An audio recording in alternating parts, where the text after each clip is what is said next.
ẹ̀yin èèyàn mi yẹn wò ó in fact ó lágbára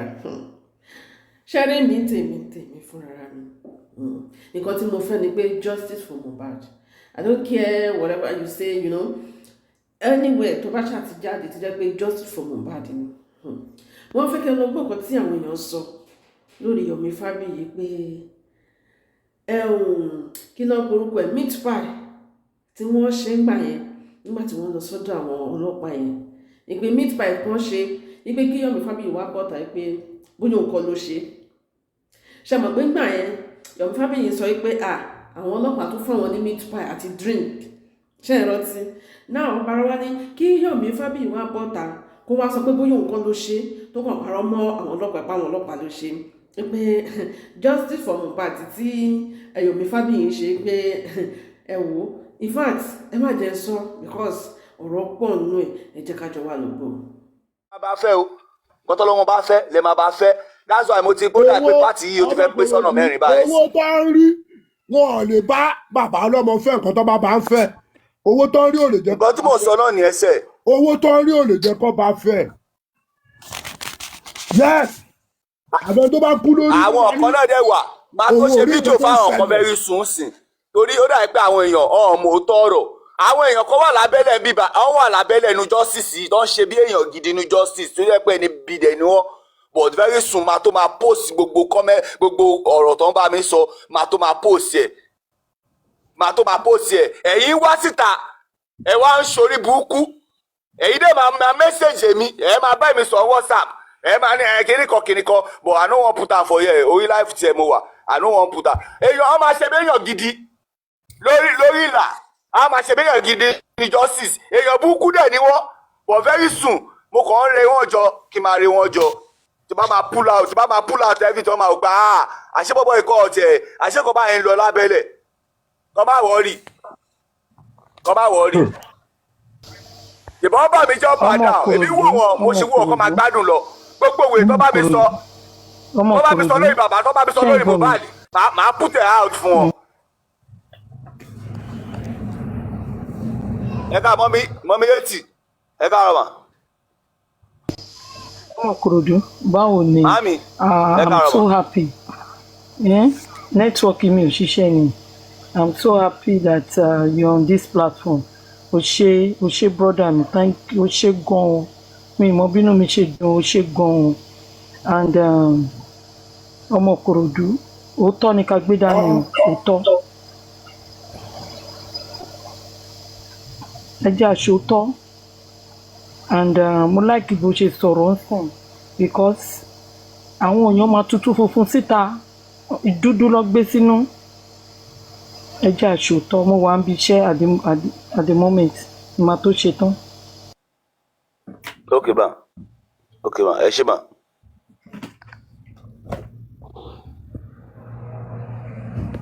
ó yá continue ọmọkùnrin tó yá continue àbẹ ti dúró ẹ ti. èmi mọ̀ pé lórí ọjọ́ sísí àwọn kan ọ̀rọ̀ àwọn kan wà ní èmi tèmi they no send me come make I come fight for Mohbad make I come fight for justice ọ̀rọ̀ ẹ̀mí wá Mohbad kú lẹ́ni làwa ti wà ń tà àbúrò tàwa ní ládùúgbò Mohbad jẹ́ èèyàn kan tó lóyà ó lóyà sí anybody kò sí èèyàn kan tó lè sọ pé kò sí ẹni tó lè sọ ìwà Mohbad fún ẹ̀mí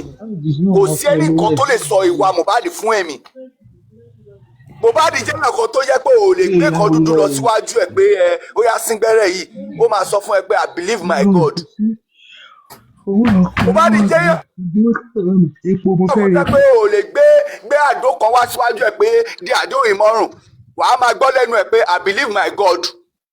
God yẹn ń kú lẹ́nu Mohbad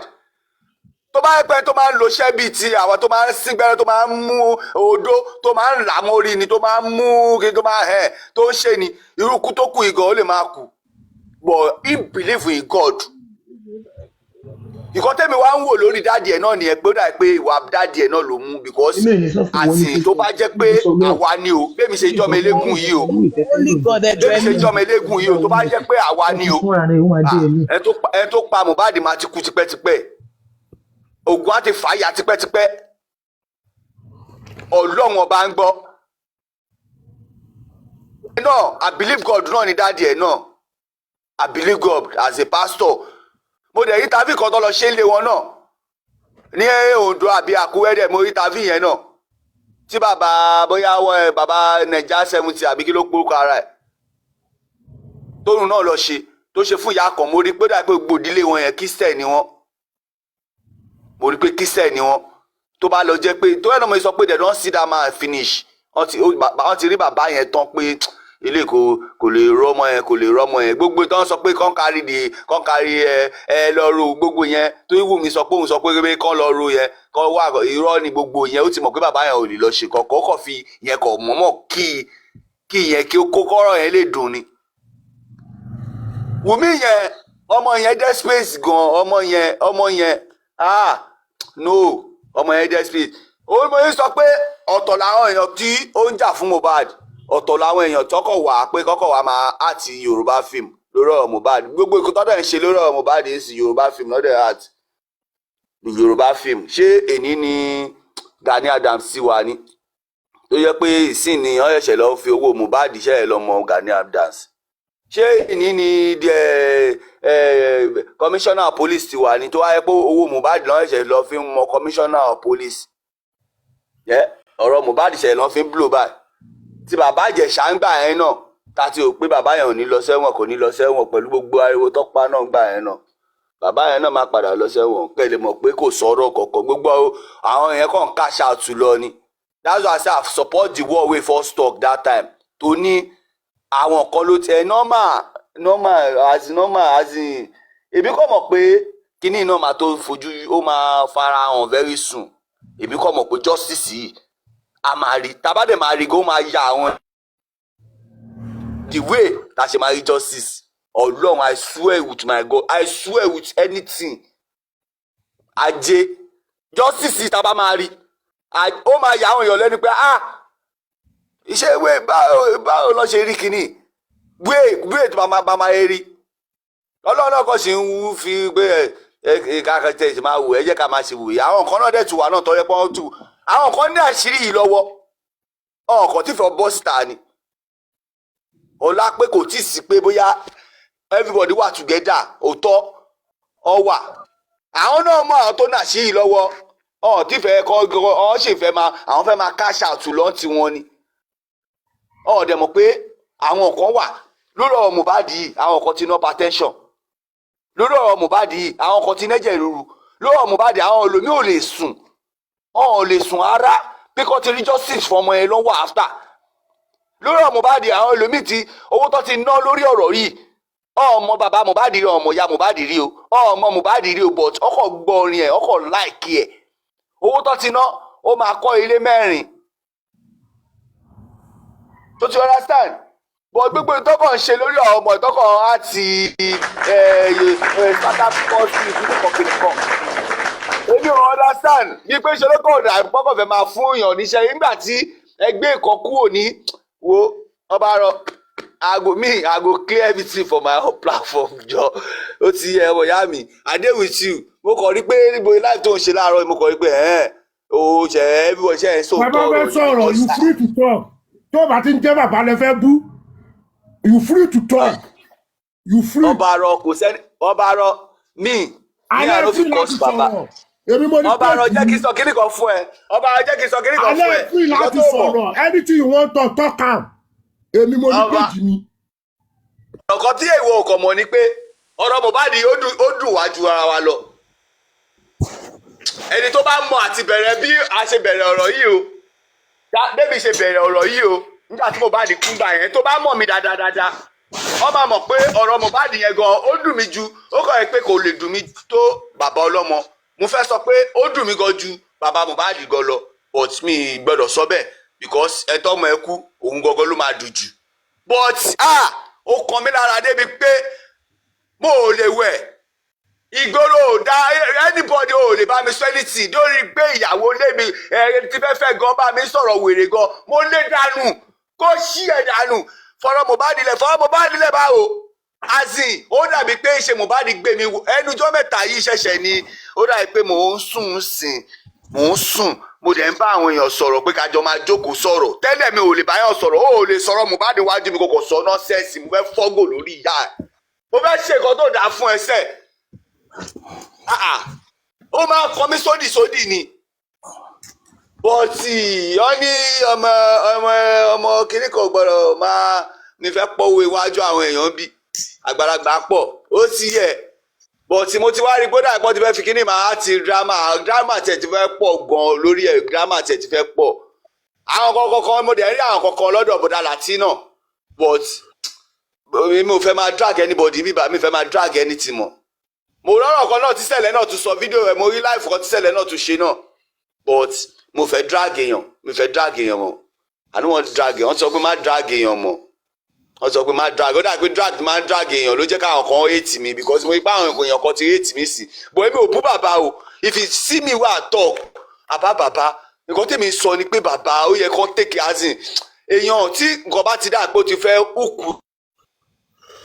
fúnyàn lọ́fun kí wọ́n ṣe kí ni kóun gan jára ẹ̀ kó pariwo ara ẹ̀ kí kankan yẹn má bàa wúkú ẹ̀ lọ́fun òun náà ló ń ṣẹlẹ̀ náà èmi bí ni pé tó wáyé pé bàbá gan ti take action láti ilẹ̀ gan pé bàbá ò wojú anybody bàbá gbé aṣọ kìíní hàn gbé sẹ́gbẹ́ kan wọ gíní àkàrà a máa ń wọ̀ lọ sí tòkù gan tó jẹ́ kó ní àkàrà tó mọ̀ pé tó bá gbọ́n àkàrà ya lọ́rùn èèyàn sìn ó lè yà pẹ́rẹ́ ó ti dogun ni ó ti rẹ̀ di wèrè nìyẹn so ti understand mo ò lè fẹ́ lọ fight níbì kan sì wá wọ jàlámíà àbí mo lọ ń wọ àwọn aṣọ tó yẹ pé bí almost millions mo fi rà mí ìlú lọ bọ̀ aṣọ tí mo mọ̀ pé mo lè wọ lọ sójú ogun òun ni máa wọ̀ ó mo sọ pé bàbá ó yẹ kí bàbá máa take action nígbà tí wèrè dàóṣà tó wà kóòtù tó sọ wájú bàbá pé bàbá ló ní kí òun gbéyọ̀ sí Mohbad láyà bàbá tẹ́lẹ̀ ń sọ yìí bàbá sọ pé àwọn ò síbẹ̀ àwọn dé níbi tẹ́tí gbé ìyọ̀sọ́mọ tẹ́tí ẹ̀ ń bá ọmọ tẹ́tí gbé ọmọ sí abẹ́ skate kí wá ni ẹ wá sọ pé bàbá ló wá gbé sọ pé kò gbéyọ̀ níwájú bàbá ló yẹ sọ bẹ́ẹ̀ mo wà kóòtù kò ń ṣe pọ́ sọ fún mi bàbá ò rí èmi bìlì pé ó yẹ kí bàbá tiẹ̀ yẹ sọ pé hello kí bàbá change matter ẹ̀ bàbá ò change matter wọn ò pé kí ló sọ. lọ́ọ̀yà ló máa sọ̀rọ̀ bàbá ò lẹ́tọ̀ọ́ àti sọ̀rọ̀ bẹ́ẹ̀ nínú court tó bá máa sọ̀rọ̀ máa kọ́ béèrè lọ́wọ́ jọ́ọ̀jì ni wọn ò lè sáré kọ́ ọmọ lẹ́nu bẹ́ẹ̀ òfin court. dàrú ṣàlòṣì ọlọ́wọ́ kan yẹn náà tún jáde again ó tún wá síta but Ọlápọ̀n ti sọ pé ká má jà tó bá jẹ́ bẹ́ẹ̀ ni ṣé Ìkòròdú wá kéré ni pẹ̀lú ọwọ́ kan yẹn á tún kọ́ kejì but Ọlápọ̀n ìyá yẹn ti sọ pé wọ́n ti bá wa sọ̀rọ̀ lórí platform pé ẹ bá dé bí 5 minutes kó tó di pé ó ṣẹ̀ṣẹ̀ píkì pé báwo lẹ́ ń ṣe báyìí náà báwo lẹ́ ń ṣe báyìí èwo mo fi sọ pé gbogbo anybody wọn kàn ń wọ́wọ́ oúnjẹ ni anybody kọ́ máa lo security ó máa yẹ àmì tó tẹ̀lé wájú ẹ̀ ni. ọmọkòròdú àmì yẹn ìlẹ́gà wọn kì ló wá ṣe who is Ọ̀túnba támì máa tẹ̀lé bẹ́ẹ̀ bèrè wẹ́ẹ̀ ló bá fò yẹn ó yẹ kẹ́ tẹ̀lé pẹ̀lú ráìtì gbàgbé. àwọn ọmọ mi ti sọ pé àwọn ọmọ mi yé ti gbogbo wọn ti sọ pé ká má jà wọn ní ká má jà ní. àwọn ìyá ẹ̀ ti sọ fún wa ọba arọ ẹni tó bá máa gbèjà èèyàn tó bá ti sọ fún yàn pé go ahead ẹ ṣe kan lọ fún wọn tó ti yẹ ó máa dùn àwọn náà sọ pé ó yà ẹ ṣe kan lọ. Ọ̀túnba máa jẹ́ sàárà. no ọba arọ mi ìfẹ́ máa kọ̀rọ̀ ó mọ̀ ọ̀tọ̀ lọ́mọ líle. tó ṣe mẹ́mẹ́mẹ́ ó yẹ kẹ́ tẹ̀lé tán ni tí bá pa ọba arọ àlè ṣe báyẹn nà àwọn ìyá yẹn náà lọ máa tún sọ pé àṣebá ti sọ fún yín pé kẹ́ máa jà. kọ́ máa jà bí báwo kò jẹ́ bí orú Ọ̀túnba kó máa jẹ fọ́. nígbà tẹ̀ ṣe fún yẹn tí mo béèrè lọ́wọ́ yẹn gan ti tó ìwọ ni pé yẹn gan ti járàkì ẹ̀ gan yẹn gan ti járàkì ó yẹ kó ti mọ̀ pé ọba arọ ó yẹ kó ti mọ̀ pé Ọ̀túnba yẹn ẹnu ló ń lò. Ọ̀túnba tẹ máa ṣàǹkàbà ẹ̀fọ́ cup ogun tí bá pa kọ́lọ́ bá tó mọ̀ wá bẹ́ẹ̀ ìwà tẹ máa wù fún òní da wà láì tà láì súnmọ́ bì láì mo lè tẹ́wọ́ fún àwọn tẹ máa pè tó máa sáré ṣe fún tó máa mọ̀ pé nǹkan tó ń fight fún kò right ìfọ́jú náà máa sáré fi ṣe. òsínpọ̀ máa tẹ́wọ́ ìkó wọ́n ò ní gún. ẹgbẹ́ mọ̀ bí kò ní ṣe láìkì Mohbad ṣá. wọ́n máa kópa bò mọ́lẹ̀ lẹ̀ ìpa wọ́n máa nọ́nà ẹ̀rọ. gbogbo ìdẹ́ sọ pé sórí platform pé àwọn tẹ 1 million sí àwọn boys yẹn tẹ́wọ́ kankan o mi fẹ́ tó àwọn àṣírí kan mi fẹ́ máa tó àwọn àṣírí kan ẹ jẹ́ ká bẹ̀rẹ̀ ẹ má. mo lè fún wa lára sọ. ẹ ká bẹ̀rẹ̀ torí mo lè fún ọ lọ́rọ̀ kankan sọ. torí mo rí láìfù kan tó ṣe tó sọ pé àwọn tẹ̀wó kan sí àwọn bọ́ìsì yẹn àwọn tẹ̀wó kan sí àwọn bọ́ìsì yẹn kò sóò kankan tẹ́nibọ̀dì tẹ̀ sí àwọn bọ́ìsì o kò sí anybody bẹ̀rẹ̀ náà gan gbà tí bẹ̀rẹ̀ náà gan lọ mi nǹkan mọ iye tí bẹ̀rẹ̀ náà kàn fún àwọn bíi mẹ́ta. ta ló lóun tẹ́wọ́. ò bá rò yí lásán. ẹ dárúkọ. Yomi Fabiyi mo fẹ́ sọ. mo wà lórí láìfù tó ń sọ pé àwọn fáwọn bọ́ìsì kan lówó pé wọ́n ń disturb pé àwọn ọmọ kò sí bọ́ìsì kankan tó disturb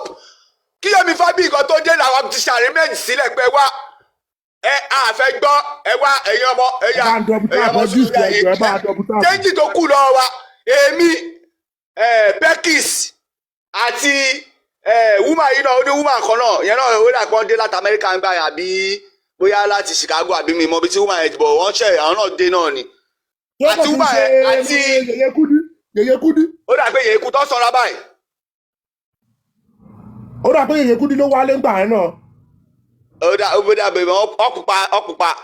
Yèyé Kúdí ní ọkọ̀ light ní òkú ìpọ́pọ́ on light. ó lo eyín lọ́wọ́. ọba mi tẹ fọkànbọ tí wọ́n ṣàṣọ fún káṣá èdè ni pé àwọn gan ti ń wo fídíò gba àwọn àpẹ àwọn meet mi lé ní something like that nǹkan tí mo fi mọ̀ pọ̀ dà kàn ṣe dé nìyẹn.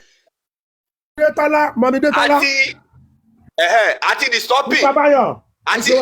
àti the stopping but èmi àti Pekis gangan gbogbo àwọn bọ́ìsì yẹn lakọ̀ ń ṣáà ń jẹ́ kọ́ máa lọ́ba ti pariwo báyìí torí ọ fún wa ní kọ̀ọ̀kan pé ká máa pariwo pé ká máa ẹ̀mẹ́lò àdé jẹ́ kí gbogbo ọmọ ìtọ́ bá máa mú kan èmi kan fún ara mi owó change tó kù lówó first mo tún lọ fi ń ra nǹkan fún wọn pé ó yá ẹgbà mo bẹ́ẹ̀ tí mo fi ra nǹkan fún wọn. ìgbà tó bẹ̀ sí ń gbé níbi tá a lọ dúró sí tó bẹ̀ sí lọ ń bá Mr. Yomi Fabiyi tó bẹ̀ sí lọ ń tẹ́tí tó bẹ̀ èmi pẹ̀lú èmi àti Pekis bóyá Pekis ni àbí the stopping lálọ́ bá àfọ̀n pé ó ní wèrè kí ni ta lọ bá àfọ̀n ìgbà tó ń lọ mi wàá mọ̀ onílé náà wà bẹ́ẹ̀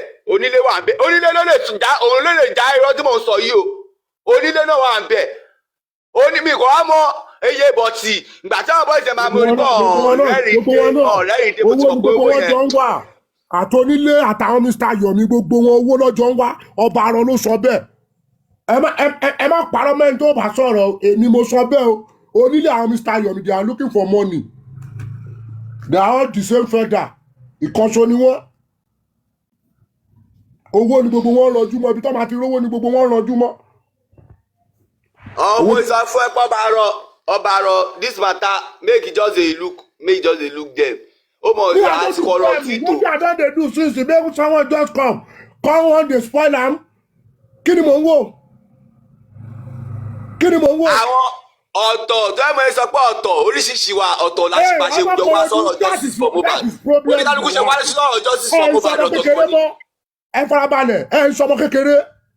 ẹ ti kọjá teenager ṣe understand àwọn kankan wà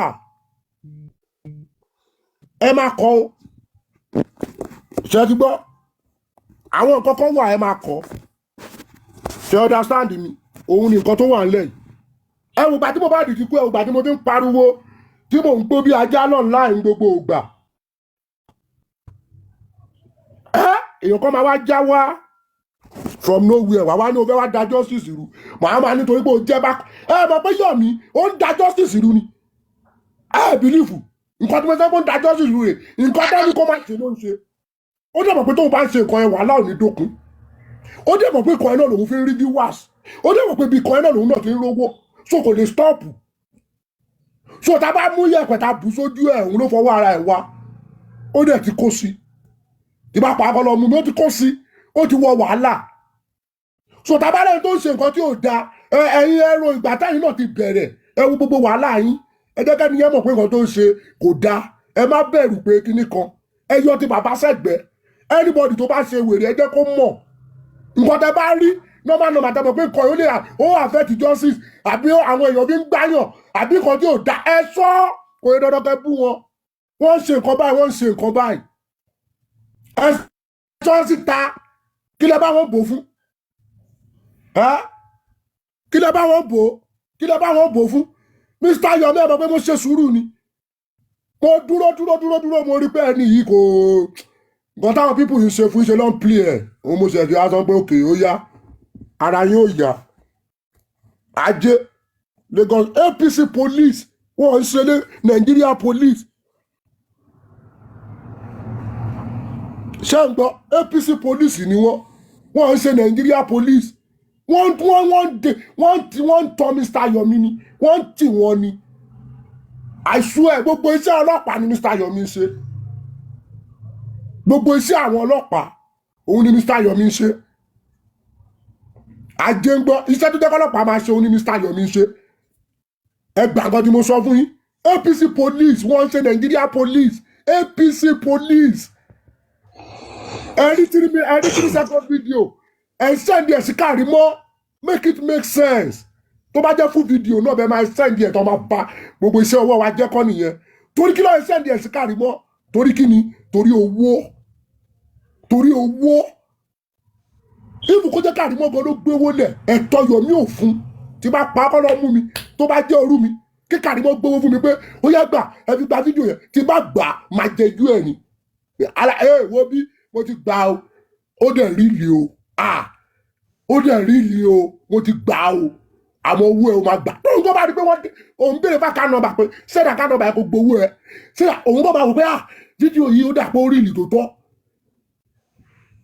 ẹgbà 3 seconds video wọ́n bá náà kí ni outcome 3 seconds video ẹ̀ kí dẹ̀ ni outcome ẹ̀ ẹgbà 3 seconds video ẹ̀ sẹ́ndì ẹ̀ sẹ́gbọ̀n criminal táwọn ẹgbẹ́ ń pariwo pé àwọn pípù ìkò sára tó lè dá lórí pé wọ́n fẹ́ bà justice jẹ́ wọ́n fẹ́ kọ́pa Wùnmí wọ́n fẹ́ kí Wùnmí ṣẹ̀wọ̀n pé wọ́n ń bù ìyá wọn ẹ má believe ṣé gbogbo nǹkan lọ́gbọ́n ni ìbẹ́ẹ̀ rí wọn nírí pé àwọn ọlọ́kàwé jù ẹ máa tọ́ra yín English lọ fi ń pa yín English tẹ́ ẹ̀ sọ tí ó sì brain ń bẹ̀ kò sí kankan tó lè mú jáde Lagos State tí Sanwó-Olú bá ìwà ń bẹ̀ ẹ̀ ń tọ́ra yín ni tí bá ti pa ọ̀rọ̀ mú mi tí Sanwó-Olú bá ìwà ń bẹ̀ ní Lagos State kò sí nǹkan tó lè mú jáde níbẹ̀ wà láì tà láì súnmọ́ bí láì kí Mr. Yomi bọ́ta kọ́ láwọn ọmọ nípa meat pie tọpin ẹ̀sọ́ pé kọ́ bọ́ta pé kọ́ sọ àwọn ọmọ nípa meat pie tọpin ẹni kọ́ bọ́ta kí Mr. Yomi wá sọ báwọn ọmọ nípa meat pie ṣé wọ́n ẹ̀rìn ni fúdù ẹ̀ pé wá ní à ń rí akọ̀wò wọn ni ẹ máa wà àwọn múgùn yìí wọ́n máa ń rò bí àtẹ́yàn bá ti ń pera ẹ̀ ní kinní kan wo tó bá jọ gbọ́rọ̀ ọ̀lẹ́ báyìí má jọ pé ọ̀tọ̀ọ̀tọ̀ Ọlọ́run ní pàlákàyè wa orí mi ò kú mi ò ń ṣe dìdìrìn mi ń sáfọ́ fún gbé mú think before you do don't do before you think àwọn Mr. Yomi yẹn wọ́n ń rorí ká tó ṣe nǹkan ìjẹ́ ló ń ṣe ká tó rò ó àwa kẹ́ máa rorí ká tó ṣe ní think before you do don't do before you think gbogbo nǹkan tó ń ṣe ẹ̀fọ́ fún ní gbogbo ẹ̀ máa bá dé ẹ̀kọ́ lẹ̀ owó ló ń ṣe wọ́n mi ò ní wọ́n fight fún justice for Mohbad ẹ má sì ní gbogbo owó tó wà ń bẹ̀ wọ́n ń ṣe àwọn nǹkan kan tí ò yẹ kó ṣe kó bọ́ta kọ́ ní kò rí bẹ́ẹ̀ lórí pé wọ́n fẹ́ rówó tí bá ṣe nǹkan báyìí àwọn èèyàn máa fún mi lówó tí bá ṣe nǹkan kó bọ́ta kọ́ ní kò rí bẹ́ẹ̀ kẹ́mà tiẹ̀ ní ẹ fẹ́ fight awareness yín lásán pé ẹ jẹ́ activist àbí ẹ jẹ́ actor ẹ̀yìn ẹ lásán gan ó tún support ẹ fẹ́ gba òkú lọ́wọ́ ọmọ ẹni tí bá kí ló ń ṣe yín ẹ fẹ́ gba òkú lọ́wọ́ ẹni tọ́mọ ẹ̀ kú ẹ fẹ́ máa sọ pé ẹ̀yin ni lọ́wọ́ ẹni tọ́mọ ẹ̀ kú pa ọmọ ẹ kó lọ́ máa jà fọmọ ẹ náà wọ́n ṣàpàkọ́ ńlọrin sí tó ń ṣe rádaràda táwọn ìjọba ti fẹ́ máa tọwọ́ bọ̀ ẹni kọ́ lọ jà fún yẹn náà ó lè lẹ́bíbọ̀dì wọn get out èmi máa sòótọ́ ni owó ni gbogbo wọn ranjú mọ́ owó òun lẹ́bíbọ̀dì ranjú mọ́ mo sọ mo tútù sọ owó lọ́ ranjú mọ́ ìwà tárífà ń wù òun ni Mr. Yomi náà ń wù owó ẹ̀yẹn lọ gbọ́ voice record ibi tárífà tó ti ń takò Mr. Yomi tó ti ń takò kíkọ́ náà mi ṣe wà ní òkè ṣe dìdì ìrìn mi kẹ̀kẹ́ ṣàpà ìgbà tó jẹ́ ìbẹ̀rẹ̀ mo rí pé Mr. Yomi you are doing a great job inú mi dùn but at the same time tí bí ọlọ́pàá yẹn ni mo ti ní pé Nigeria police wọ́n fún yín olórí pé kàṣàlà bọ́ọ̀sì sí wa lọ́wọ́ mọ̀ báwọn lẹ̀ jí ti wà lọ́wọ́ wa tó ń gbé wa débẹ̀ tẹ́yìn pọ̀ gbogbo táyé yín fún wọ́n dẹ̀ ń pọ̀ lẹ́jì tiẹ̀ fáwa ẹ̀yin mú gùn ẹ̀yin lẹ ṣe meat pie ẹ̀yin lẹ arrange meat pie kẹ bọ́ta kẹ sọ pé ẹ̀ mọ̀ ń pa meat pie tó pín o ní police station lọ́jọ́ yẹn kẹ bọ́ta kẹ wá sọ pé ẹ̀ mọ̀ nípa fún lẹ́pa àwọn èèyàn èmo ń wà bias tí bá fẹ́ bá ẹ ṣe máa bá ẹ ṣe tí bá fẹ́ bá ẹ jà mo máa bá ẹ jà bá mi ọ̀la Yomi na scam wọn rí nǹkan jẹ wọn I swear to God I talk out with my tó bá like mi fúnra ẹ tó bá like mi fúnra ẹ bóun ẹ kò follow mi fúnra ẹ àmọ́ tó bá dìgbà yẹn a máa sọ fún yín oṣù yìí máa tó pé oṣù tó ń bọ̀ máa pé ẹ máa rí gbogbo nǹkan tá à ń sọ ojú yìí máa là abẹ́ nǹkan tó bá fẹ́ gbé wọ́n ní wọ́n gbé wàhálà tó fàárẹ̀ sórí èèyàn ń bọ̀ takiri lọ ṣe interview ẹ fún ni ayé yìí ò ní da ẹ̀yin àpà ọmọkùnrin ẹ continue ẹ jọ. ẹ ló ọba àárọ̀ ẹ káàárọ̀ sá. ẹ káàárọ̀ Mr. Wale. yes ala ẹ kú iṣẹ́ first time tí mo kọ́ wá sórí láàyè lélẹ̀ ọmọ Oǹdó lèmi láti Birmingham UK ni mo ti ń bá yín sọ̀rọ̀. Mi ò mọ much nípa Mohbad nígbà tí bọ̀bọ̀ yẹn kú mo wà no crisis mo wà Nigeria báyìí ẹ̀rọ tí mo débi báyìí náà again mo rí everything tó ń go on tí mo wà lórí TikTok tí mo ń gbọ́rọ̀ Mohbad first time tí mo kọ́ gba analysis gangan tẹ́ ṣe lélẹ̀ ọba àrọ̀ you are very correct I don't know you from Adam and Eva dan pé mo kàn máa rí yín pẹ̀lú pàṣọ torí èèyàn pàṣọ lèmi that's the only thing but láàárọ̀ mo respect ẹ too much ọlọ́dẹ máa lọ́ra ẹ̀mí ẹ̀ tọmọtọmọ tílétílé you know what nǹkan tí mi kàn rí sí ọ̀rọ̀ tó ṣẹlẹ̀ ni wọ́n sideline bàbá Mohbad àwọn ẹbí ìyàwó bàbá Mohbad wọ́n dẹ̀ mọ òṣùwọ̀n tí ilé Mohbad fúnra ẹ̀ tó wọ́n mọ̀ pé ògo ilé yẹn ni tí ògo ilé yẹn bá ti lọ kò sí nǹkan tẹ́nibọ̀dì lè ṣe ẹ jẹ́ ká kúrò lórí Nigerian system kò sọlọ́pàá kò sí anybody everybody gbogbo wọn olè ni wọn. ẹ má dá ọ lóhùn there is nothing nínú ọlọ́pàá àwọn aláwọ̀ Nàìjíríà ti bá parọ́ tó bá gbé mo fi kọ́ ẹ̀ ń tàbùkù fún Mr. mo mọ̀ fi ń tàbùkù fún wọn kí ẹlẹ́dàá wọn kó fìyà jẹ mí. ọba àrọ you say right gbogbo àgbáyé ló ń listen sí yín ọba àrọ you say right ẹ ní ìdájí ṣe pé ẹ say right ọba àrọ ẹ ṣe ọba àrọ to me èmi ò mind o wọ́n lè lọ kọ anything allegation àmì British wọ́n lè lọ kọ anything tó fẹ́ kọ pé orúkọ mi gangan everything tí mò ń lò ló wà lórí pálí mi ló wà lórí Facebook anything first to first wọ́n dárúkọ ọba Lẹ́gùnṣì they cover that one up they sue everything third nǹkan tí mo fẹ́ sọ lélẹ̀ Mr. Yomi in particular torí mo rí show ẹ̀njọ́ kan tó ń sọ pé káwọn èèyàn kan contribute torí ọ̀rọ̀ Mohbad something like that bẹ́ẹ̀mánì ti gbé movie lọ sí America gbé lọ sí Europe gbé lọ sí everywhere tó ti make owó tó ti kọ́lé ńlá téèyàn bá fẹ́ jà fún ẹ̀tọ́ ọmọ ènìyàn you have to fight on yourself o ní ìdá ti béèrè owó nǹkan tó bá fún ẹ ló máa gbà come out and defend the person bò àṣírí òkú kí òkú yẹn bò àṣírí ẹ padà létà don ṣọwọ èèyàn tó bá ti lè jáde tó ń béèrè owó olè ló wà ń bẹ̀ tó bá ti jáde tó ń béèrè owó pé mo fẹ́ lọ bá èèyàn jà olè ló wà ń bẹ̀ brother mi nǹkan tèmi kàn rí àti sọ nìyẹn ṣẹ́rí àwa Yorùbá àwa ní problem ara wa ó ti start lórí àwọn Fẹ́mi Fálànà àwọn Gani Fáwẹ́hìnmí all this kind of thing they are all I'm from Ondo town Ondo náà lèmi ti wá everything gbogbo wọn ló ní history gbogbo wọn àwọn generation tí àwọn ọmọ wa tó ń bọ̀ la need àti fight fún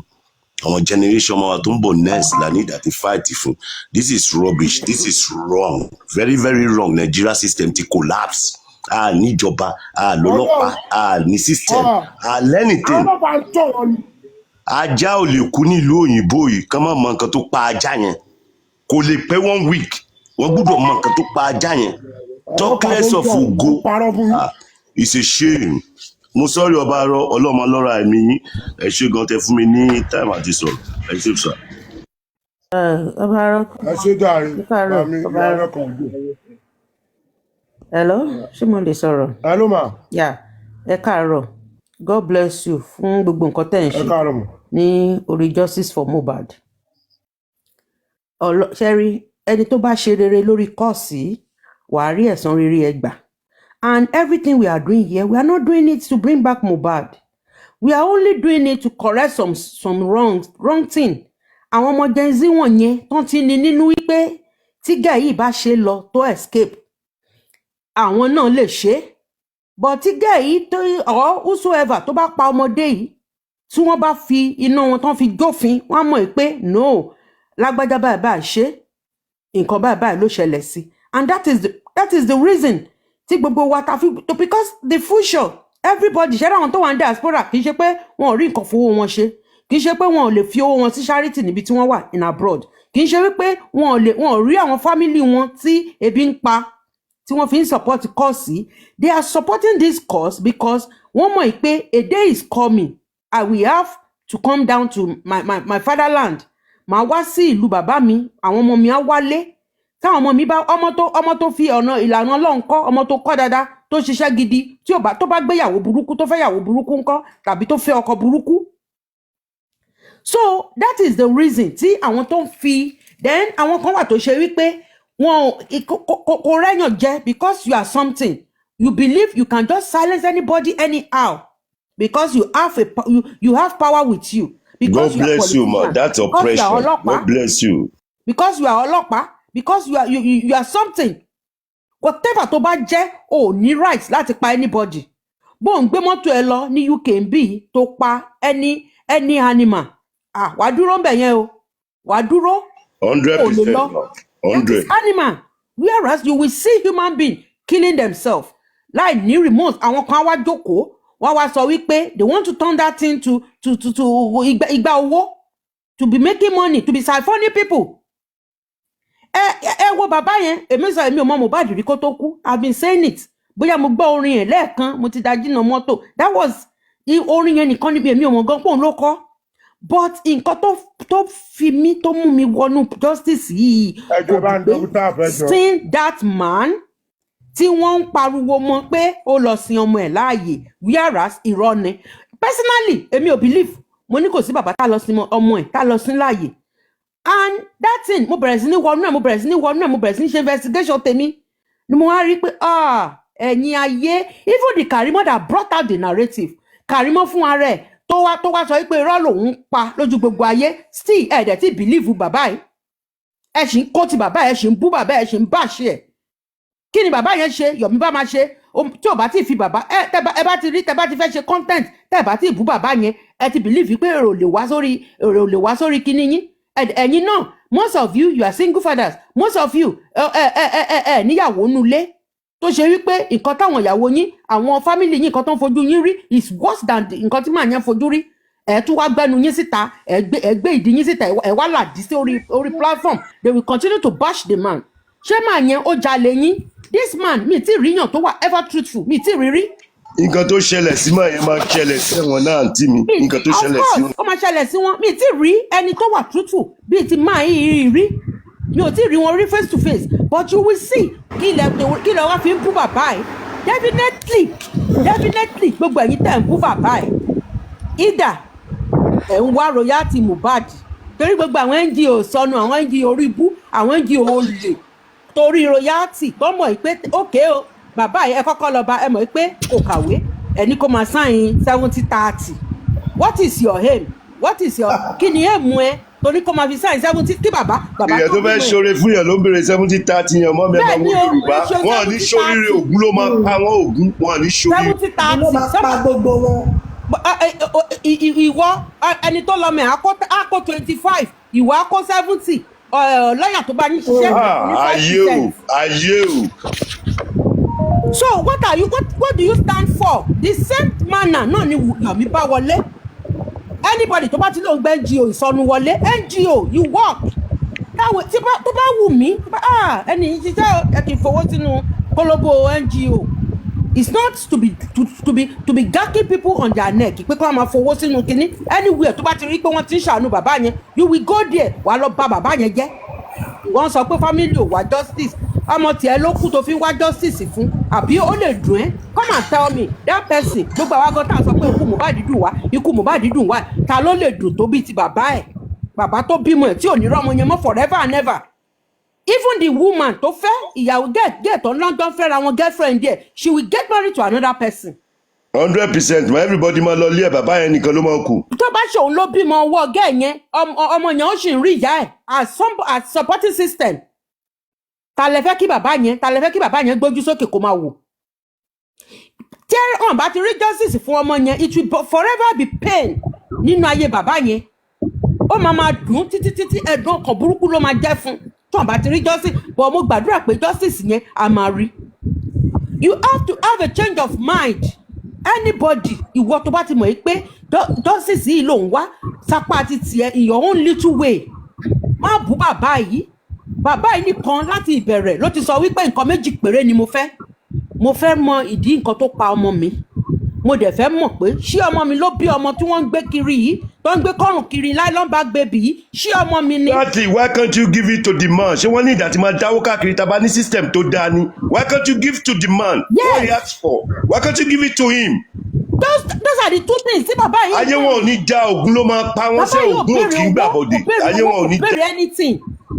kò béèrè owó kò béèrè anything I've been saying it. Terry Thomas sọ pé ta ló yẹ kó support Wùmí jù I supposed to because torí kíni mi kan lù sọkọ tèmi 5 years ago mi ò family I stood mo dúró I went from Ekiti state I'm from Ondo state mo ń ṣiṣẹ́ lẹ́kìtì ibẹ̀ lèmi àtọkọ mi ti ṣiṣẹ́ I went from Ekiti state to Ogun state nígbẹ̀sà bẹ̀ yẹn mo lọ ṣe opó mo dúró nọ́ọ̀sì ni mí mo níṣẹ́ tèmi tí mò ń ṣe because so who are you oníṣẹ́ ò lábọ̀ because you are something amen torí pé o ti tẹ̀lé politician kiri torí pé o ti fẹ́ àwọn bàbá àlàyé ọkọ kò ní kú gbá you will not respect your man. You are not telling me wípé wọ́n bá ṣe ẹ̀ ní o wọ́n ṣe kinní kan ní o wọ́n widow victimization I wan go to my foot widow orí ẹ̀ wo no victimize do the right thing tó bá mọ̀ pé bàbá yẹn ló lọ́mọ owó ẹ torí kì í ṣe torí títí ẹ gan torí tàwọn ọmọ wọ̀nyẹn ni I did everything I did because of my children. Ẹnìkan wá jókòó ẹni níṣẹ́ ẹni lábọ̀ ẹ wá jókòó sórí platform ẹ bẹ̀rẹ̀ látàárọ̀ títí dalẹ́ ẹ máa bú bàbá yẹn káwọn èèyàn wá máa wò yín bẹ́ẹ̀ bá tí ì bú bàbá yẹn wọn ò lè rí yín wò. Yomi Fabiyi you left Lagos state all the way from Lagos all the way from Ogun state you went to Ghana olùtúlọpọ̀ rọ́mọ bàbá yẹn ni. Ṣé ẹ fi pa àwọn èèyàn mọ̀ pé ẹ fi pa àmọ́ pé rọ́lẹ̀ ń pa just for people to contribute for you. Ẹni tó máa ṣiṣẹ́ láàánú torí nǹkan tó ló gbé dání èmi mọ̀ àwọn èèyàn tán ló gbé nǹkan dání èmi mọ̀ nǹkan tó gbé dání. You came Owa Charissa if you want to know the basic fact on this justice for Mohbad wọ́n kọ́kọ́ wá wọ́n ní pẹ́pẹ́ sí bàbá gbúdọ̀ ó gbúdọ̀ resolve pẹ̀lú màmá kó tó lè rí justice says who ṣé ó yẹ kó force màmá ọmọ yẹn wípé kó wá justice fún ọmọ ẹ tí wọ́n pa ọmọ ẹ tí wọ́n pa ṣé ó yẹ kó ṣé ọmọ yẹn ṣé ó sùn tó fọwọ́ rọrí sínú ilé tí ò jí ni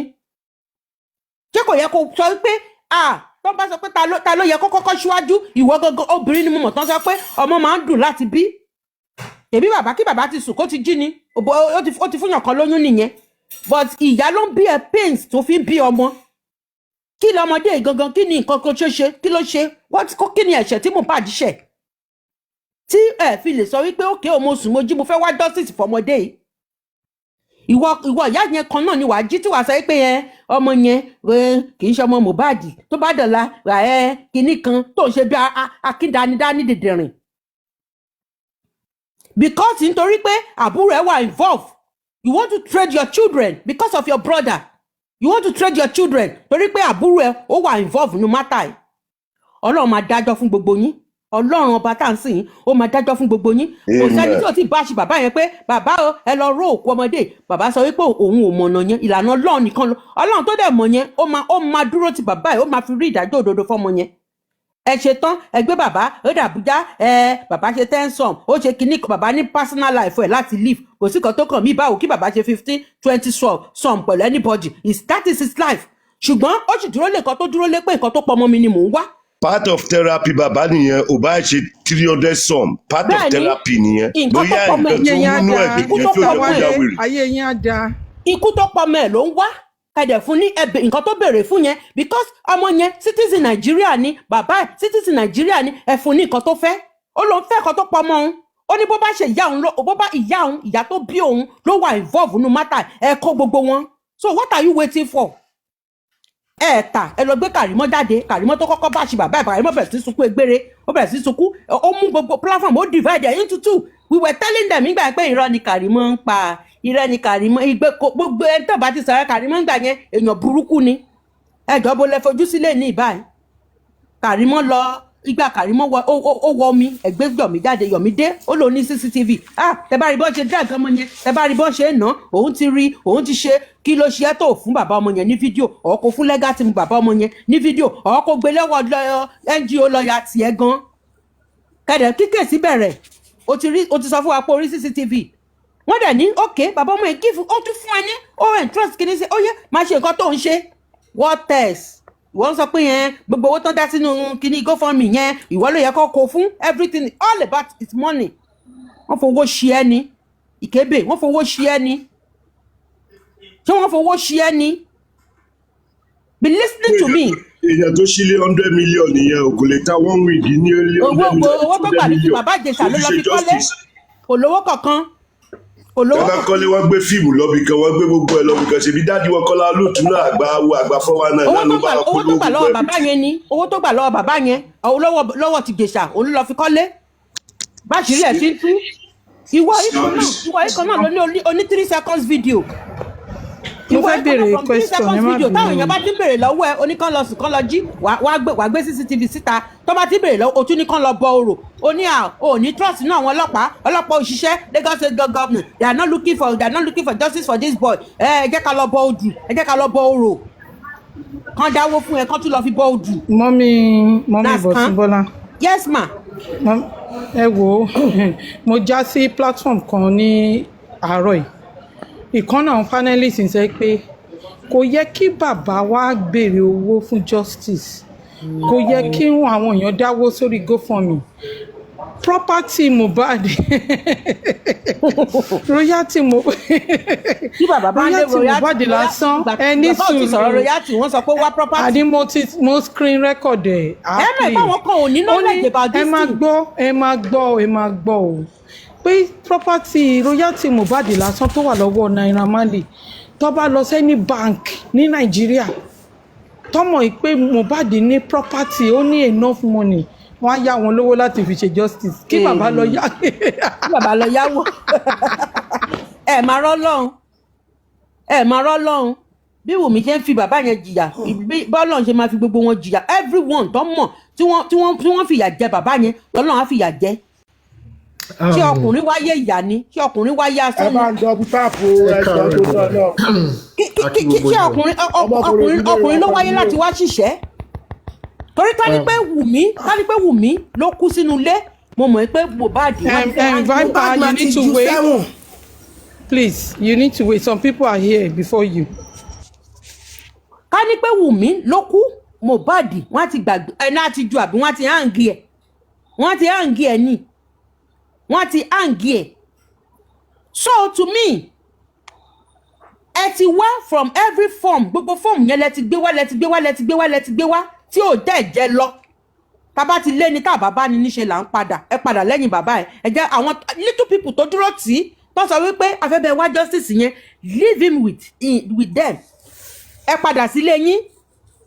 Àwọn family yín kọ̀ọ̀kan ìwọ Yomi wọ́n ti sọ pé wọ́n pọ̀ ọmọ ẹ̀gbọ́n ẹ̀ kan náà bó jẹ́ sọmọ àbúrò yín ni. Ẹ lọ ṣe justice fóun náà. Ẹgbẹ́ ń jí oyin lọ kẹ lọ fi ran bàbá ọmọ yẹn lọ́wọ́. Ọlátúnjì Ìlọrin wà ń bẹ̀ ẹ lọ ẹgbẹ́ ń jí ẹ̀yin ní NGO sọnù ẹ lọ fi ràn wọ́n lọ́wọ́. Leave this man alone pẹ̀lú àwọn little people tí wọ́n ní trust nínú ẹ̀ wípé bàbá yìí òun nìkan ló dúró ti ìdájọ́ òdodo tó dẹ̀ máa rí. Leave him alone with his son. Ẹ fi sílẹ̀ ẹ jẹ́ kán ṣe bọ́n ṣe lè ṣe. Ọlọ́pàá ẹ lọ bọ́ ọlọ́pàá are you kidding me? Ọlọ́pàá ra meat pie fún yín níbo? Ọlọ́pàá gan tó ṣe pé tọwọ́ ní tẹ́gbó ni wetin you bring come ni? Ẹ lọ ń jẹ meat pie. Ọlọ́pàá sọ fún yín pé this case o kò sí lọ́wọ́ àwọn ọmọ. So what are you looking for there? Kí ló ń wá kiri pẹ̀lú ọlọ́pàá? Police informant ní Yomi, I've told you. Informant, you are not helping this matter. You are not helping this justice. Pack your things and go. We don't want you. Àfẹ́ ẹni tí ọ̀fẹ́ nílùú kì í dárin. Please, ọmọ ẹ̀kọ́ ló kú kò dẹ̀ lè dùn ẹ́ kó dùn ẹ́ ju bàbá ẹ̀ lọ. God bless you, Yami. Bless you, ma. Bless you. I love that. Àyìnlá Fábíyì ó ní di justice. wọ́n pa á ní níwájú nínú school ẹ lọ ṣe justice fún Yomi Fabiyi Ìsàyìnlá Fabiyi go and do justice for him. mo máa ń sọ ṣẹ́rí bó ṣe ń gbá lórí gbogbo wa yìí ọmọ yóò kì í ṣe ọmọ wa àwọn kan ò lè sùn lóòótọ́ ni àwọn kan ò lè wo àwọn kan ò lè their life wọn lè rí life wọn látìgbà tọmọdé ti kú tán ti wá justice fún mélòó lẹ how do you want the bàbá ọmọ yẹn báwo lẹ ṣe wá fẹ́ kó rí fún. wọ́n ní kó tó gégi nígbó kọ́kọ́ fọ̀rọ̀ rora ẹ wò kó bá ti fẹ́ gé igi báyìí fi wò ó pé tó bá ṣèmi ni wọ́n gbé àdá ìsí lára tán fi ń gé kọ́ rọ̀rọ̀ rora ẹ wò fọ̀rọ̀ rora ẹ wò. I yield my mic. God bless us. The justice amaget here òun ló dájú jù. Winston Shitu bàbá ti ní lọ́ọ̀yà ẹ fi lọ́ọ̀yà bàbá sílẹ̀ kẹjọ kó ṣiṣẹ́. Àwọn tó ń pè wá sí quest wọ̀nyẹn mi àìtẹ́rí nǹkan márùn-ún items márùn-ún ni justice yìí dálé lórí Sir Mr. Wale. Number 1 thing ni pé DNA. Number 2 DNA fún ọmọ tó wà lọ́wọ́ ìyàwó ẹ̀yìn. Tá bá ti rí DNA àwa wò pé òkè ẹni tó bí ọmọdé ṣé ó possible kò ní ọwọ́ nínú ikú ọmọ torí Nàìjíríà yẹn náà ni last year náà ṣe kéèsì yẹn 11 years náà fi ṣe kéèsì yẹn tí pásítọ̀ àti pásítọ̀ ṣọ́ọ̀ṣì tó fún ìyàwó ọmọ ìjọ lóyún tí ìyàwó yẹn àti pásítọ̀ tó ń kò lie together tí wọ́n pa máa yẹn wọ́n dẹ̀ súnmọ́ mọ́tò tó ṣe pé wọ́n believe pé wọ́n lè trace ẹ̀ wọ́n súnmọ́ mọ́tò nígbà tó ìyàwó yẹn dẹ̀ lóyún sínú nígbà tó ọmọ wa fi ṣe DNA ọmọ tó ní sínú yẹn náà discover pé pásítọ̀ ló lọ́mọ. So what are we saying? Tí pásítọ̀ bá ti lè pa ẹyẹ tó bá ti lè pa ọmọ ìjọ ẹ̀ torí ìyàwó tó ń fẹ́ ọmọ ìjọ mélòó DNA is one of the elements tá à ń wò. Toxicology and autopsy is part of it. Corona inquest. The fact finding. Afẹ́mọ̀dí nǹkan tó pa Mohbad nǹkan tó yẹ kọ́lọ́pàá ti ṣe láti bẹ̀rẹ̀ tọ́lọ́pàá fail láti ṣe wọ́n gbé òkú Mohbad dé police station ọlọ́pàá ò yẹ̀ wò kò arrest àwọn tó gbókú wá ṣé òkú jẹ́ fried rice àbò jẹ́ jollof rice tí wọ́n máa ń rí mọ́yàn tó yẹ kán arrest máwọn èèyàn. àǹtí mi NGO ẹ má máa sọ̀rọ̀ wọn ọlọ́pàá Nàìjíríà mọ́ Sodom and Gomorrah níbẹ̀ yẹn àǹtí Sodom and Gomorrah. That is number 3 sir. That is number 3 of the element. The fourth one àwọn 15 àbí 16 tán ni wọ́n wà nínú ilé yẹn ẹ pè wọ́n wá let's hear from them call all of them. Mohbad ò fọwọ́ rọrí sùn nínú ilé including the wife including the brother all of them they were in the house nígbà tọ́mọ yẹn kú ẹ pè wọ́n wá sí inquest ẹ pè wọ́n wá síbẹ̀ we want to see them. Then bàbá àti sànẹ̀ which is the last element those are the things.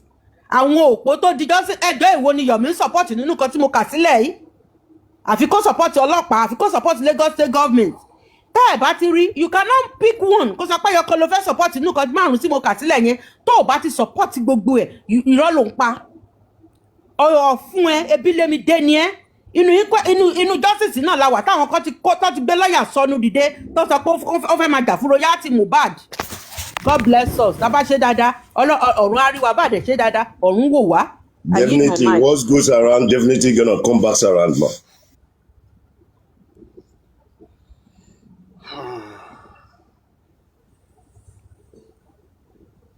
Lucky Bob, mo ti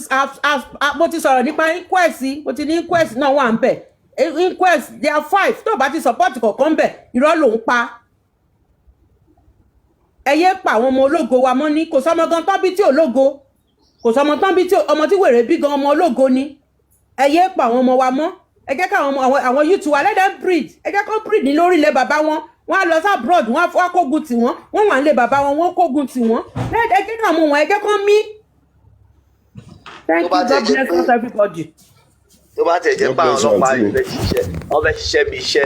àwọn nǹkan kan wà tó yẹ pé ó yẹ kó ti take action lórí ẹ̀ láti ilẹ̀ torí tí ọmọ tó sì kú yìí ọmọ tó kú ní Ìlọrin náà tọ́pa ń lọrin báyìí náà sìn àti rí pọ́n tuntun change màtá báyìí sí pé ọwọ́ kìnìún náà bá ń bẹ̀ ókè ńgbà tí ọkọ èèyàn kú tá ẹ̀ kú ó ní pé they don kill am ṣèbẹ́ ti pa ẹ wá gba traffic ó tún yá ó tún sọ pé ikú tó yẹ kí Nìyàmú kú òun ni Mohbad kú ìyẹn 2 points ó tún yá ó tún ní àwọn ọdẹ Amali 3 points ó tún yá ó tún ní Prime Boy ó tún yá ó tún ní bàbá azin gbogbo ìsọkúsọ ìgbà ó tún ń sè àti tún gbọ́ bó tún sọ pé nọ́ọ̀sì wọ́n ló ní ear infection wọ́n lé ó tí tún sọ pé nọ́ọ̀sì ó ga o. ó dẹ̀ ń wòran kò sẹ́ni tó pìkẹ́. ọmọ nǹkan tó ń ṣe sí àwọn pípín mọ nǹkan tó ń ṣe yẹn náà lè wá sọ pé ṣé ni lọ́ọ́ ti wà ní ṣé ni lọ́ọ́ ti ń gbọ́ gbogbo nǹkan tó ṣẹlẹ̀ sí Mohbad ni tẹ̀sẹ̀ ń lọ tẹ̀sẹ̀ ń kákàkiri owó náà kó fún àwọn ẹlẹ́ni kó fún yín àwọn èèyàn tẹ́ mọ̀ tẹ́lẹ̀ ẹ wá ẹsẹ̀ lọ fi ẹ lọ torí àsìn mo kàn ń wo drama Yorùbá film tó máa dọ̀fẹ́ píù ẹ tó dẹ̀ dọ̀fẹ́ sí wà lójú kan ẹ wá ń hàtì yẹn fáwa.